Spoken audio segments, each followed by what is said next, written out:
Hi everyone and welcome to the channel.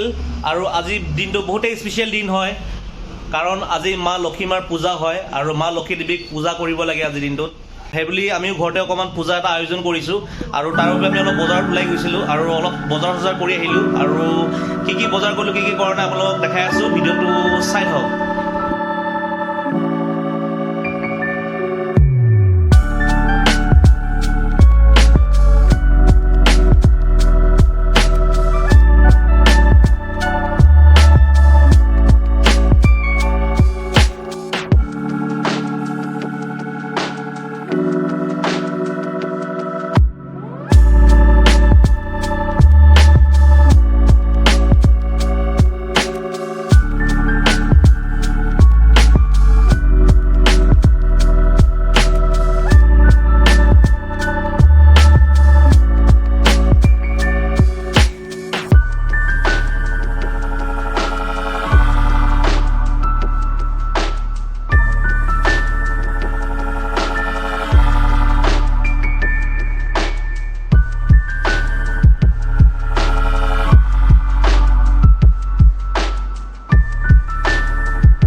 আপোনালোকক মন্দিৰটো দেখাই দিও অকমান পূজাৰ কাৰণে কি প্ৰস্তুতি চলি আছে এটোৱে আমাৰ মন্দিৰটো ইয়াতে পূজা দিম এতিয়া আমি মানে কাৰণে কি যোগাৰ কৰি থৈছো দেখাই আছো এটো নাৰিকল এপিনে নিমখ লৈছো নতুনকে এক পেকেট এপিনে ডাঙৰ গোটা নাৰিকল কাটা আছে এটো ৰুকিব লাগিব চিৰাত দিব কাৰণে এপিনে নাৰিকলৰ পানী অকমান উলাই থৈছে ইয়াতে পুষ্পাঞ্জলি কাৰণে আৰু এইখিনি পুষ্পাঞ্জলি হয় ফুল আছে আপোনাৰ ইয়াতে পদুম ফুল আছে এইবাৰ পদুম ফুল বেলপাত আৰু এপিনে ফুল হয় আৰু এইটো কি ফুল আছিলে পাহৰিছো নামটো এপিনে পান আৰু এপিনে চিৰাটো ভিজাই থোৱা হৈছিলে আৰু এপিনে গেন্দা ফুল আৰু আপেল এনেকুৱা তামোল কাটি থোৱা আছে চাকিঘৰ আছে ইয়াতে চাকিঘৰ দিয়া হ'ব বুট মগু তিয়াই থোৱা আছে ইয়াতে আৰু এনেকুৱাই কল চল আছে আৰু এপিনে মন্দিৰত বৰ্তমান এতিয়ালৈকে কৰা নাই চাকি দিকে জ্বলোৱা নাই এতিয়া জ্বলোৱা হ'ব আৰু কি কৰি আছো আপোনালোকক দেখাই আছো আৰু ইপিনে মুনুৱে লাগি আছে মুনুৱে গোটেইখিনি কৰি আছে ইপিনে পূজা দি আছে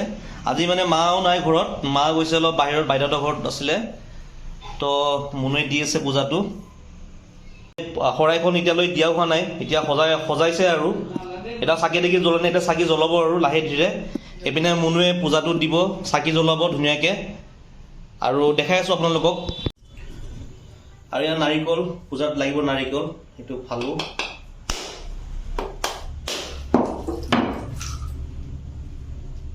পানী ইয়াতে বেছি নাই কম আছে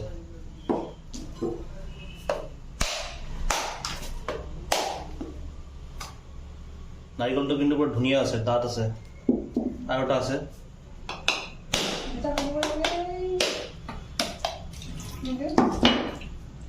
আৰু এইটো এটা পানী ওলাই ললো অকমান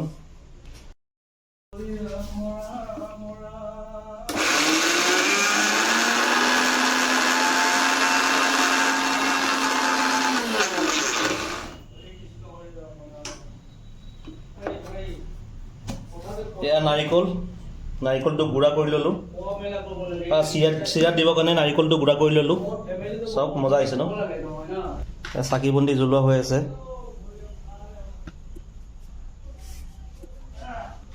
লক্ষী মাক ধুনীয়াকৈ চাকি ঘৰ দিলোঁ মন্দিৰটো দেখিছে সৰুকৈ আমাৰ মন্দিৰটো।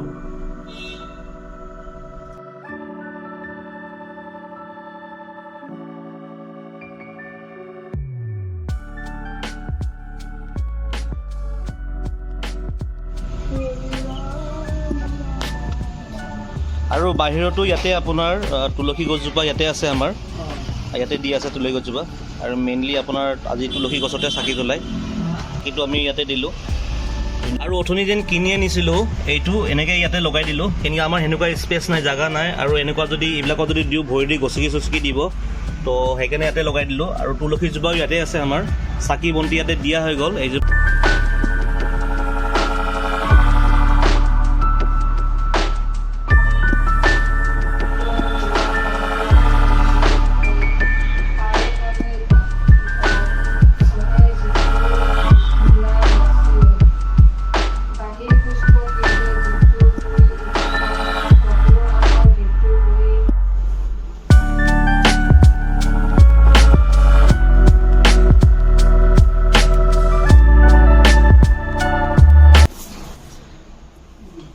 আৰু এনেকৈ পূজা চুজা আমাৰ দিয়া হৈ গ'ল, প্ৰসাদ ভগৱানক আগবঢ়াই দিলোঁ।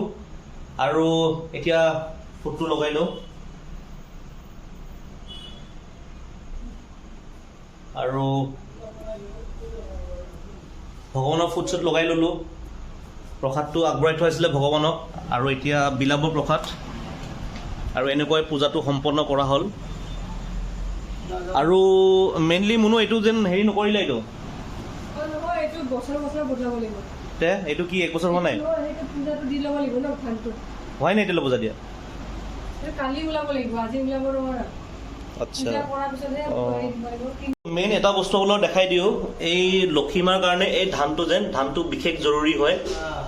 এইজোপা ধান কিনি আনিছোঁ, আৰু আগতো আমাৰ ঘৰত লগোৱা আছিলে আগত।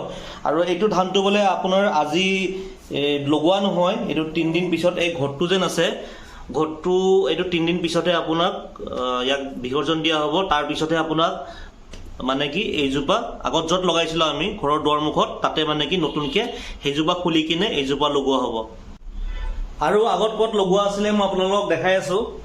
আগতে আমাৰ ধানজোপা ইয়াতে দুৱাৰমুখতে লগোৱা আছিলে ইয়াতে, আৰু এইজোপা আপোনাৰ 3 দিন পিছতে ইয়াতে লগোৱা যাব। সেই ঘৰটো যেতিয়া আমি ঘৰটো বিসৰ্জন দিয়া হ'ব, তাৰপিছত 3 দিন পিছত ইয়াতে ধানজোপা নতুন ধানটো ইয়াত লগোৱা হ'ব। আৰু এইটো ধানটো মানে ভাল জেগা এটাত ক'ৰবাত ছিটিয়াই দিয়া যায় এনেকৈ, মানে কি মই ভালকৈ ইমান বিশেষকৈ গম নাপাওঁ কেনেকুৱা কি নিয়মত পৰে, আৰু তেতিয়াহে আপোনাৰ পৰা যাব আৰু মানে। আৰু বাকী আৰু নিয়মবোৰ কি নিয়ম এইবিলাকতো মই গম নাপাওঁ বাৰু। আৰু যিখিনি পাৰোঁ সেইখিনি দেখাই দিলোঁ ভুলে শুদ্ধই মানে। আৰু এতিয়া পূজা শেষেই হ'ল, আৰু এতিয়া আমি প্ৰসাদ চসাদ খাম আৰু। ঠিক আছে বাৰু।